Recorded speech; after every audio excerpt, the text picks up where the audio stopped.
8 মাসের গর্ভবতী বউয়ের সামনে দ্বিতীয় স্ত্রী নিয়ে দাঁড়িয়ে আছে প্রান্ত। তৃণা অবাক চোখে তাকিয়ে আছে প্রান্তের দিকে।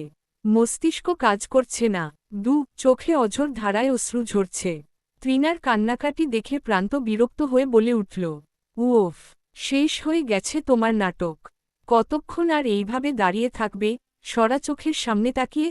তৃণা আহত কণ্ঠে বলল, প্রান্ত, এটা তুমি কিভাবে করতে পারলে? কিভাবে? আমাদের বাচ্চাটার কথা তুমি একবারও ভাবলে না? প্রান্ত ভাবলেশীনভাবে বলল, ওইরকম বাচ্চা আমি চাইলে আরও 10টা বানাতে পারব। তোমার ওই বাচ্চার আমার দরকার নেই। কথাগুলো বলেই প্রান্ত তার নতুন বউ মাহিমাকে নিয়ে ঘরের উদ্দেশ্যে হাঁটা দিতেই তৃণা প্রান্তের পা জড়িয়ে ধরে বলতে থাকে, প্লিজ প্রান্ত, তুমি এটা করো না। তুমি ওকে নিয়ে আমাদের ঘরে যেতে পারো না। আমি মরে যাব প্রান্ত, প্লিজ এটা করো না।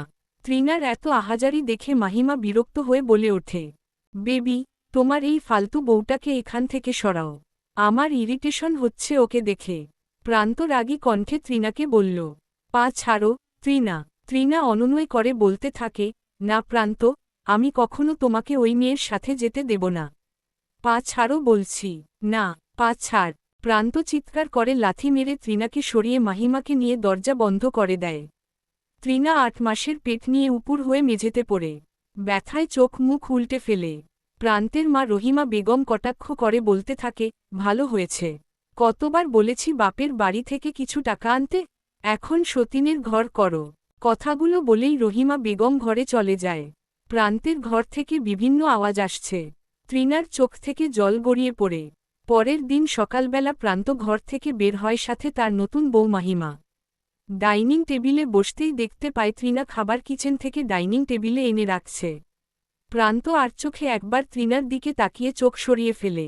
মাহিমা তৃণাকে ডেকে বলে, এই মেয়ে, একটু এই দিকে আসো তো। আমার ব্লাউজের ফিতেটা বেঁধে দাও তো। তৃণা এগিয়ে এসে মাহিমার ব্লাউজের ফিতা আটকাতে চাইলে মাহিমা ইচ্ছে করে গলার দাগগুলো তৃণাকে দেখায়। তৃণা তাড়াতাড়ি করে ব্লাউজের ফিতা আটকে খাবার বেড়ে সিঁড়ি দিয়ে ওপরে উঠে যেতে থাকে। তখন হঠাৎ ধূপ করে একটা শব্দ হয়। প্রান্ত ও মাহিমা একসাথে পিছনে ফিরে দেখে তৃণা মেঝেতে নিথর হয়ে পড়ে আছে। রক্তে রঞ্জিত হচ্ছে তার দেহ। হঠাৎ প্রান্তের বুকটা ধক করে ওঠে। সে দৌড়ে যায় তৃণার দিকে। তৃণা অচেতন হয়ে আছে, মাথা দিয়ে রক্ত বের হচ্ছে, পা বেয়ে রক্তের ধারায় পাজামা ভিজে গেছে। প্রান্তের কি খারাপ লাগলো, কোথাও একটু কি জানি। এর মধ্যেই রহিমা বেগম ঘর থেকে বেরিয়ে এসে তৃণার এই অবস্থা দেখে বলে, হায় আল্লাহ, এই মাইয়া এইভাবে পড়ল কেমনে? বাচ্চা আছে নি এখন? আব্বু, তাড়াতাড়ি দেখত। প্রান্ত মায়ের কথা শুনে তৃণার পালস চেক করে। পালস খুব আস্তে আস্তে চলছে। প্রান্ত বলে, হ্যাঁ মা, বেঁচে আছে। মাহিমা অস্থির হয়ে বলে ওঠে, তাহলে তাড়াতাড়ি একটা হাসপাতালে নেওয়ার ব্যবস্থা করো, না হলে এখানে মরলে আবার আমরা সবাই ফেঁসে যাব। প্রান্ত মাহিমার কথায় সায় জানিয়ে তৃণাকে কোলে নিয়ে যেই সামনে হাঁটা দেবে, তখনই রহিমা বেগম বলে ওঠেন, আর শুন, সরকারি হাসপাতালে নিয়ে যাবি। ওই আইসু নাকি কই, ওইগুলা দিবি না। মেলা টেহা লাগে। ওইডারে দেখে এমনেও মনে হয় না বাঁচব। মাহিমাও রহিমা বেগমের কথায় সায় জানিয়ে বলে ওঠে, মা ঠিক বলেছে, আইসিইউটা দেওয়ার দরকার নাই। আর ফর্মালিটিজ পূরণ করতে গেলে তুমি ওর হাজবেন্ড এটা বলো না, অন্য কিছু বলবা। আর ফোন নাম্বার কিছু একটা দিয়ে দেবে। প্রান্ত সায় জানিয়ে তৃণাকে নিয়ে হাসপাতালের উদ্দেশ্যে রওনা দেয়।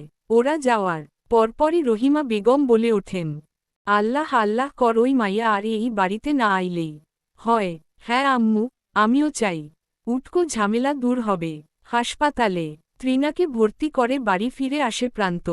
তৃণাকে একটা সাধারণ ওয়ার্ডে ভর্তি করা হয়েছে, যদিও ডাক্তার বলেছিল ওকে ইমার্জেন্সিতে ভর্তি করাতে, কিন্তু প্রান্ত করেনি।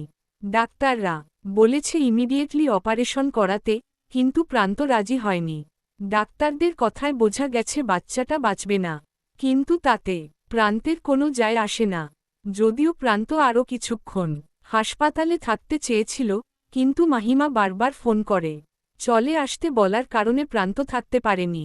এখন রাত 10টা। প্রতিদিন এই সময় এই বাড়ির সবাই ডিনার করে। প্রান্ত ও মাহিমা ডাইনিং টেবিলে বসার সাথে সাথে রহিমা বেগমও ডাইনিং টেবিলে এসে বসেন।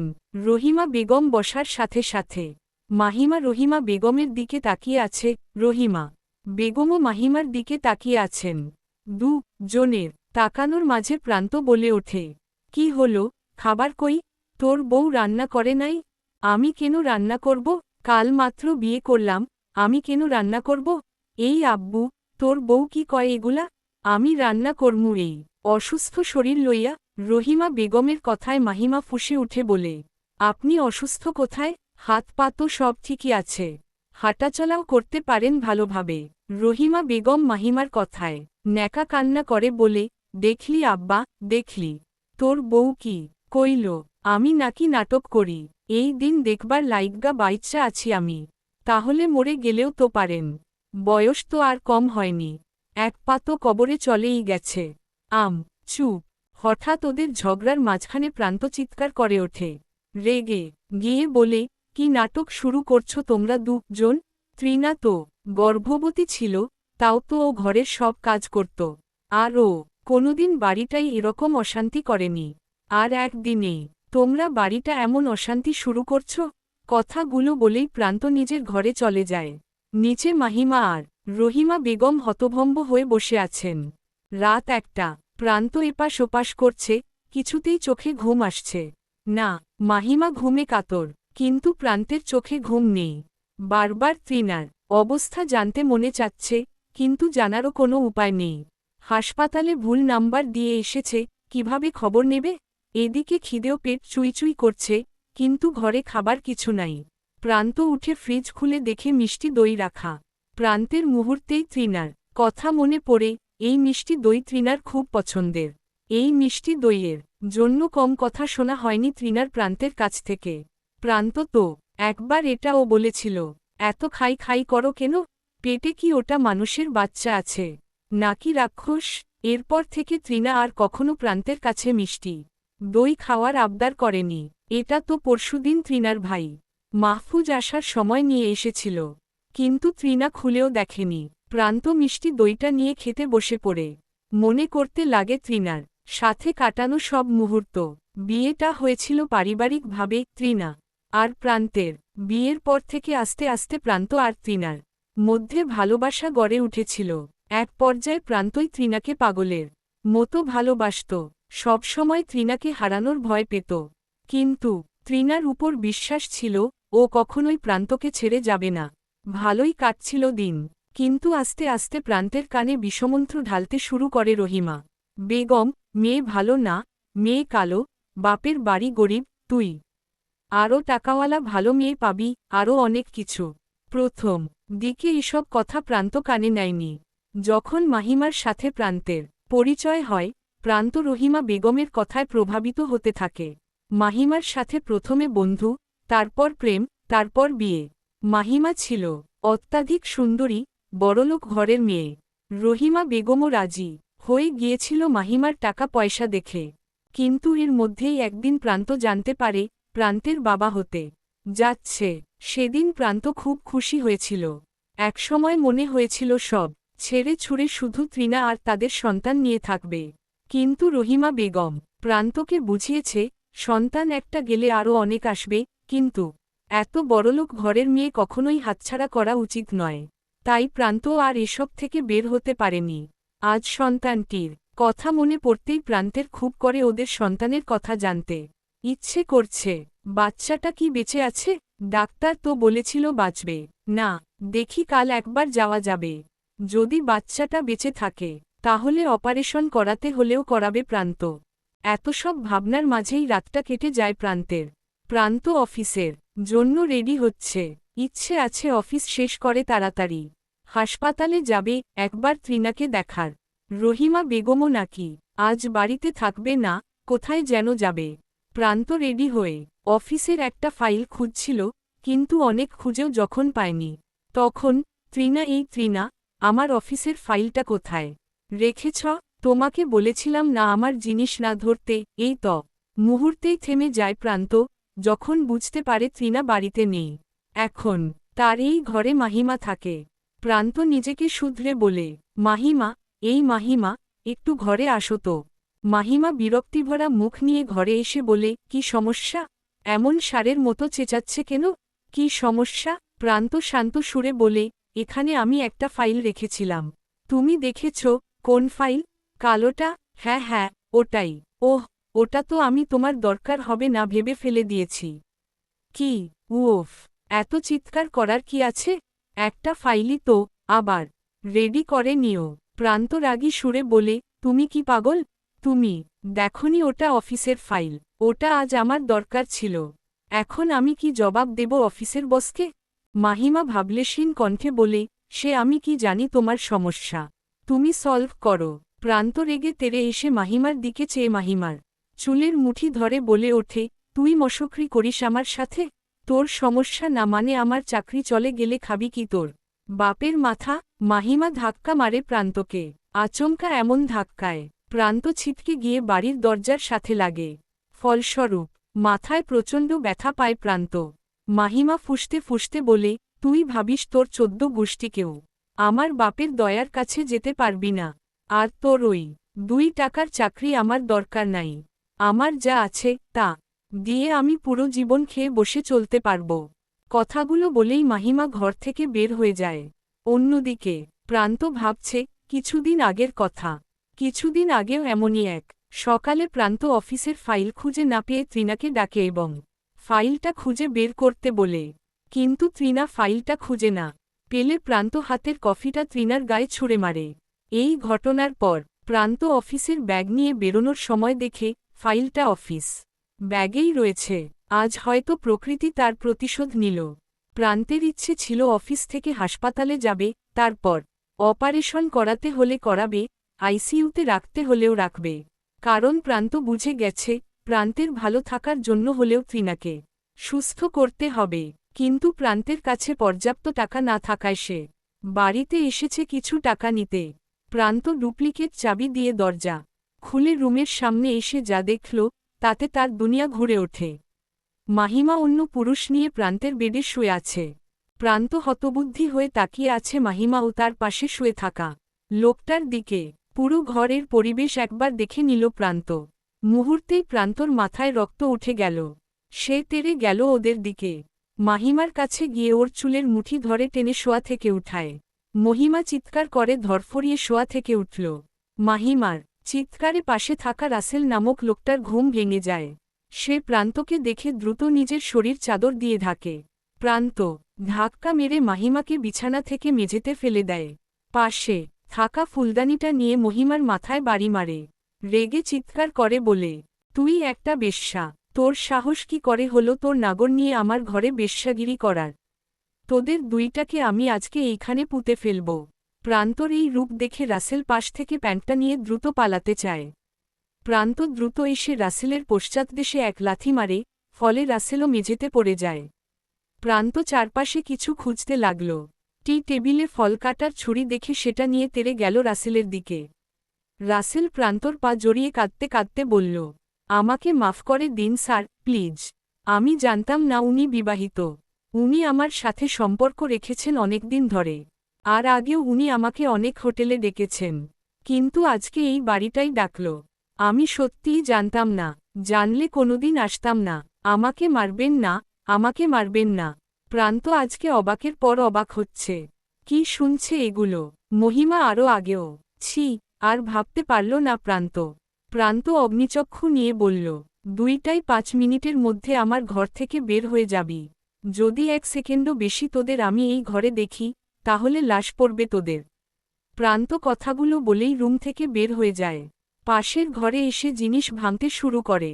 কোনোভাবেই নিজেকে শান্ত করতে পারছে না। কি দেখল এটা? ও আরেকটা মেয়ের জন্য প্রান্ত এতদিন তৃণা আর ওর বাচ্চাকে এত অবহেলা করে এসেছে। কি করেনি মেয়েটার সাথে? যতভাবে একটা মেয়েকে অত্যাচার করা যায় সব করেছে প্রান্ত। তৃণার কথা মাথায় আসতেই প্রান্ত কোনোদিকে না তাকিয়ে হাসপাতালের উদ্দেশ্যে রওনা দেয়। প্রান্ত হাসপাতালে এসেই আগের দিন যে ওয়ার্ডে তৃণাকে রেখেছিল সেখানে যায়, কিন্তু তৃণাকে পায় না। তাই রিসেপশনে গিয়ে বলে, কাল এখানে তৃণা রহমান নামে একজনকে অ্যাডমিট করা হয়েছিল। আমি ওর হাজবেন্ড। একটু চেক করে বলুন তো। রিসেপশনিস্ট প্রান্তর কথায় সাই জানিয়ে চেক করতে থাকে। প্রান্তর দিকে কয়েকবার আর চোখে তাকিয়ে বলে, আপনি তৃণা রহমানের কি হন? হাজবেন্ড। কাল কি আপনি ওনাকে অ্যাডমিট করেছিলেন? হ্যাঁ, কিন্তু এখানে তো লেখা আছে আপনি পেশেন্টের চাচাতো ভাই। প্রান্ত রিসেপশনিস্টের কথায় কয়েকবার ঢোক গিলে, কিন্তু বলার মতো কোনো উত্তর পায় না। শেষে অনুরোধ করে, বলে, আমাকে প্লিজ বলুন তৃণা রহমান এখন কোথায় আছেন? রিসেপশনিস্ট একবার প্রান্তকে পর্যবেক্ষণ করে বললেন, উনি আজকে ভোর 6টা বাজে মারা গেছেন, এবং উনার গর্ভের সন্তানসহ। কি? প্রান্ত হতভম্ব হয়ে চিৎকার করে ওঠে, আপনি কি বলছেন এইসব? মিথ্যা বলছেন আপনি। কোথায় আমার ওয়াইফ, বলুন কোথায়? আপনি তৃণা রহমানের কি হন? হাজবেন্ড। কাল কি আপনি ওনাকে অ্যাডমিট করেছিলেন? হ্যাঁ, কিন্তু এখানে তো লেখা আছে আপনি পেশেন্টের চাচাতো ভাই। প্রান্ত রিসেপশনিস্টের কথায় কয়েকবার ঢোক গিলে, কিন্তু বলার মতো কোনো উত্তর পায় না। শেষে অনুরোধ করে, বলে, আমাকে প্লিজ বলুন তৃণা রহমান এখন কোথায় আছেন? রিসেপশনিস্ট একবার প্রান্তকে পর্যবেক্ষণ করে বললেন, উনি আজকে ভোর 6টা বাজে মারা গেছেন, এবং উনার গর্ভের সন্তানসহ। কি? প্রান্ত হতভম্ব হয়ে চিৎকার করে ওঠে, আপনি কি বলছেন এইসব? মিথ্যা বলছেন আপনি। কোথায় আমার ওয়াইফ, বলুন কোথায়? বিপরীত পাশ থেকে কোনো শব্দ আসে না। যেভাবে আগে তৃণা প্রান্তকে কিছু বললে প্রান্ত উত্তর দিত না, সেভাবে আজ তৃণাও উত্তর দিল না। প্রান্ত পুনরায় বলল, কি হলো তৃণা, আমার সাথে কথা বলবা না? রাগ করেছ আমার উপর? আচ্ছা ঠিক আছে, তোমার রাগ আমি পড়ে ভাঙাম। আগে তুমি ঘুম থেকে ওঠো। দেখো, আমাদের কি সুন্দর একটা মেয়ে হয়েছে। তুমি সবসময় চাইতে না আমাদের একটা মেয়ে হোক। দেখো, আমাদের একটা মেয়ে হয়েছে, কিন্তু ও তো তোমারই মতো ঘুমিয়ে আছে। তোমরা মা মেয়ে কি আমার উপর খুব রাগ করেছ? এবারও উত্তর করল না তৃণা। এবার প্রান্ত ছটফট করে ওঠে, আহত কণ্ঠে বলে, এই তৃণা, কথা বলো প্লিজ। দেখো আমি কান্না করছি, কষ্ট হচ্ছে আমার খুব। একটু কথা বলো না আমার সাথে প্লিজ। আমি আর কখনো তোমাকে কষ্ট দেব না, কিন্তু আমার সাথে কথা বলো এই তৃণা। প্রান্ত তৃণার কাছ থেকে কোনো সাড়া না পেয়ে এবার নিজের মেয়ের কাছে যায়। মেয়েটাকে 2 হাতে কোলে তুলে বুকে জড়িয়ে ধরে আর বলতে থাকে, আম্মা, আম্মা, তুমিও বাবার উপর রাগ করেছ না? বাবা সরি, আর কখনো তোমাকে আর তোমার মাকে কষ্ট দেব না। তোমাকে অনেক অনেক ভালোবাসব। আমার সাথে একটু কথা বলো না মা, প্লিজ। প্রান্ত মেয়েটাকে বুকে জড়িয়ে ধরে বিলাপ করে কাঁদছে। প্রান্তর এই অবস্থা দেখে ওয়ার্কারদের চোখেও পানি চলে আসে। প্রান্ত একবার মেয়েটাকে জড়িয়ে কাঁদছে, অন্যবার তৃণাকে জড়িয়ে কাঁদছে। কিন্তু আফসোস, এখন কান্না করে কি লাভ? থাকতে মূল্য দিতে হয়। 2টা বছর কেটে যায়। প্রান্ত তৃণা আর ওদের মেয়ের কবরের পাশে বসে আছে। আজ তৃণা আর ওদের মেয়ের মৃত্যুবার্ষিকী। প্রতি বছর এই দিনে প্রান্ত সারা দিন তৃণা আর ওদের মেয়ের কবরের পাশে বসে কাটায়। প্রান্ত তৃণার কবরের দিকে তাকিয়ে বলে, তৃণা, তুমি শুনতে পাচ্ছ? আজ আমাদের মেয়েটার 2 বছর হল। নিশ্চয়ই এতদিনে ও হাঁটতে শিখে গেছে। কিন্তু আমি তো দেখতে পাচ্ছি না। তুমি নিশ্চয়ই দেখতে পাচ্ছ। আচ্ছা, ও তোমাকে মা ডাকে? ডাকে, হয়তো আমাকে তো বাবা ডাকে না এখনো। আমাকে ক্ষমা করতে পারেনি ও, তাই না? আচ্ছা তৃণা, তুমি ও কি এখনো আমার উপর রাগে আছো? আমার ভুলের আর কি কোনো ক্ষমা নেই তৃণা? কথাগুলো বলতে বলতেই প্রান্ত তৃণার কোবরের উপর মাথা রেখে কেঁদে ওঠে। সত্যি, হয়তো কিছু ভুলের ক্ষমা হয় না, যেমন প্রান্তর হয়নি।